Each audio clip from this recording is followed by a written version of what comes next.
রহমতুল্লাহি ওয়া বারাকাতুহু। আজকে আপনাদেরকে আমি দেখাবো অপারেশন 8। আপনারা অবশ্যই এই বিষয়ে অনেকেই জানেন না।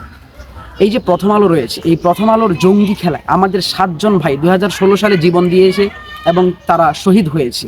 এই 7 জনের মধ্যে প্রথমজন হচ্ছেন ইব্রাহিম বিন আজিম, ঠিকানা হচ্ছে পুরান ঢাকা, পেশা হচ্ছে ছাত্র, তামিরুল মিল্লাত মাদ্রাসা থেকে সে অধ্যয়নরত ছিলেন। 2 নম্বর হচ্ছে সাইফুল ইসলাম বাবলু, ঠিকানা হচ্ছে দক্ষিণ সুরমা সুনামগঞ্জ, পেশা হচ্ছে ছাত্র, পার্ক ইন্টারন্যাশনাল কলেজ সিলেট থেকে সে অধ্যয়নরত ছিল।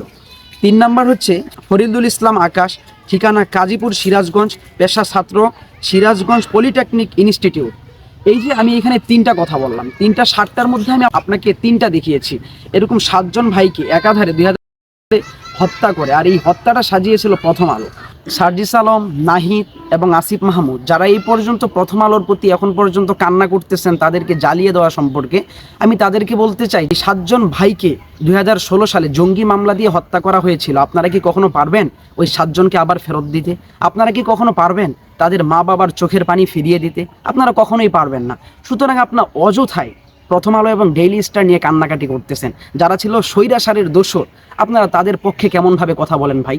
আপনারা জুলাই যোদ্ধায় এমন এমন কাজ করে যাচ্ছেন, যেই সমস্ত মানুষেরা আপনাদেরকে ভালোবাসতো ওই সমস্ত মানুষটাই কিন্তু আপনাদেরকে লাথি মারবে। যেই 7 জন ভাইকে ধরে জঙ্গি মামলা দিয়ে জঙ্গির একটা খেলাতে তাদেরকে হত্যা করা হয়েছিল, এই 7 জন ভাইদেরকে নিয়ে সুন্দর একটা নিউজ প্রকাশ করেছে সাংবাদিক ইলিয়াস স্যারের বাংলা এডিশন থেকে। আপনারা যদি দেখতে চান তাহলে আমার কমেন্টের মধ্যে আমি লিঙ্ক দিয়ে দিচ্ছি, আপনারা অবশ্যই সেখান থেকে দেখে নেবেন। আসসালামু আলাইকুম ওয়া রাহমাতুল্লাহি ওয়া বারাকাতুহু।